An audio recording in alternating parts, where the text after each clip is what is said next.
नमस्कार मित्रांनो. राज्यातील सर्व संजय गांधी निराधार अनुदान योजना, विधवा पेन्शन योजना, श्रावणबाळ सेवा राज्य, निवृत्ती वेतन योजना, वृद्धपकाळ योजना आणि इतर सर्व निराधार योजनेच्या लाभार्थ्यांसाठी आजचा व्हिडिओ अतिशय महत्त्वाचा असणार आहे.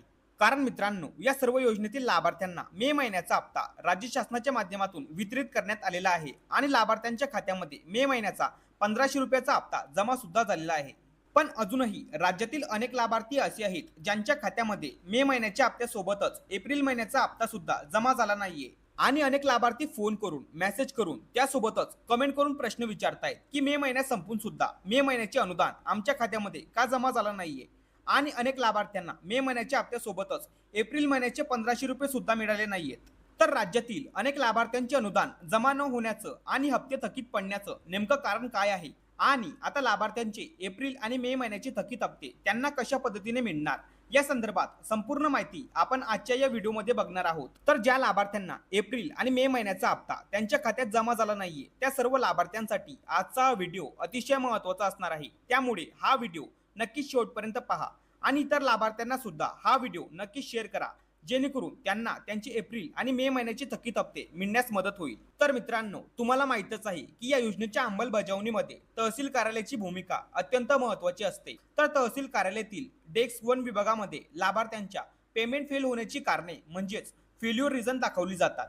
तर सध्या महाराष्ट्रातील विविध तहसील कार्यालयांमधून एप्रिल आणि मे महिन्याचा हप्ता लाभार्थ्यांच्या खात्यामध्ये जमा न होण्याची तब्बल 10 प्रमुख कारणे समोर आली आहेत. त्यामुळे जर तुमच्या खात्यात अजूनपर्यंत एप्रिल आणि त्यासोबतच मे महिन्याचा हप्ता जर जमा झाला नसेल तर हा व्हिडिओ शेवटपर्यंत नक्की पहा, कारण याच 10 कारणांपैकी एखाद्या कारणामुळे तुमचे अनुदान अडकलेले असू शकते आणि तुमचे हप्ते कशामुळे पेंडिंग म्हणजे स्थगित पडलेत ही माहिती तर तुम्हाला तहसील कार्यालयातील डेस्क 1 विभागामध्ये तुमचं फेल्युअर रिझन चेक केल्यावरच समजणार आहे. त्यामुळेच आधी ही माहिती समजून घ्या की एप्रिल आणि मे महिन्याचा हप्ता तुमच्या खात्यामध्ये जमा न होण्याची ती 10 प्रमुख कारणे कोणती आहेत आणि आता त्यावर काय उपाय करायचे.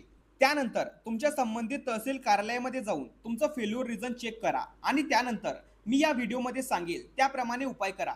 त्यानंतर नक्कीच तुमच्या खात्यामध्ये एप्रिल आणि मे महिन्याचे थकीत अनुदान जमा होईल. त्यामुळेच संपूर्ण माहिती आधी समजून घ्या.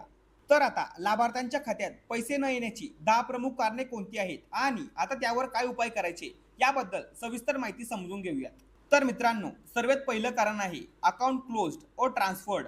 जर तुमचं जुनं बँक खातं बंद झालं असेल किंवा दुसऱ्या शाखेमध्ये ट्रान्सफर झालं असेल तर तुमचं अनुदान तुमच्या खात्यात जमा होऊ शकत नाही. अशा परिस्थितीत नवीन बँक खाते उघडा किंवा सर्वात सोपं म्हणजे पोस्ट ऑफिसमध्ये बँक खाते सुरू करा आणि त्याला NPCI मॅपिंग व DBT लिंक करून घ्या.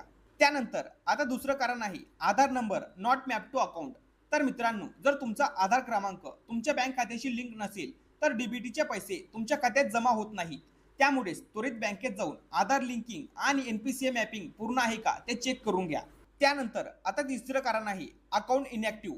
जर मागील 3 महिन्यापासून तुमच्या खात्यात कोणताही व्यवहार झाला नसेल तर तुमचं खातं निष्क्रिय झालेलं असू शकतं. त्यामुळेच त्वरित बँकेत जाऊन तुमचं खातं पुन्हा सुरू करून घ्या आणि NPCI स्टेटस चेक करून घ्या. त्यानंतर आता चौथं कारण आहे नेम, डेट ऑफ बर्थ और जेंडर मिसमॅच. तर बँक खाते आणि आधार कार्डवरील नाव, जन्मतारीख किंवा जेंडर यामध्ये फरक असल्यास तुमचे पैसे अडकू शकतात.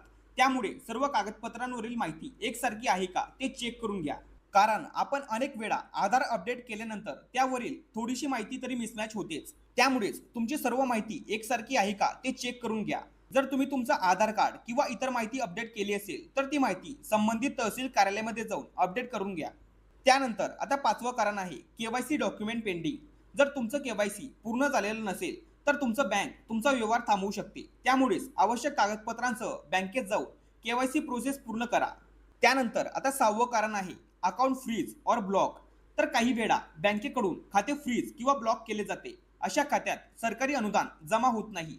त्यामुळेच तुमच्या बँकेत जाऊन खात्याची स्थिती तपासा आणि खाते पुन्हा सक्रिय करून घ्या. त्यानंतर आता 7वं कारण आहे आधार मॅपिंग डज नॉट एक्झिस्ट.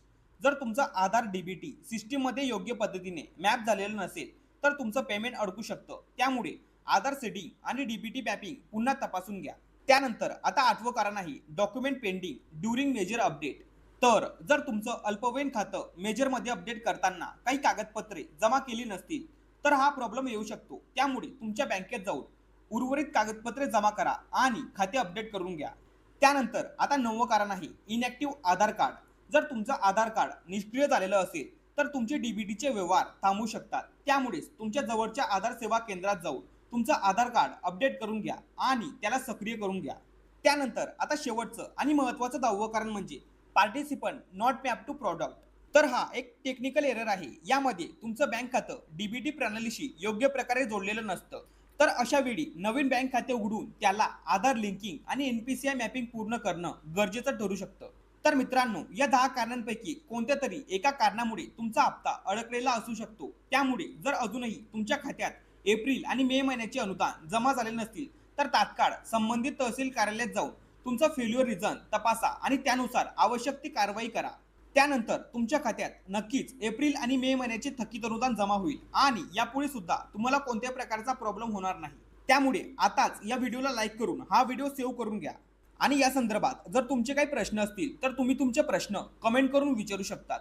तर महत्त्वपूर्ण हा व्हिडिओ राज्यातील सर्व लाभार्थ्यांना शेअर करा आणि अजूनपर्यंत आपल्या चॅनलला सबस्क्राईब केलं नसेल तर लवकर आपल्या चॅनलला सबस्क्राईब करून घ्या. अशाच महत्त्वपूर्ण माहितीसह व्हिडिओ आपल्या चॅनलवरती येत असतात.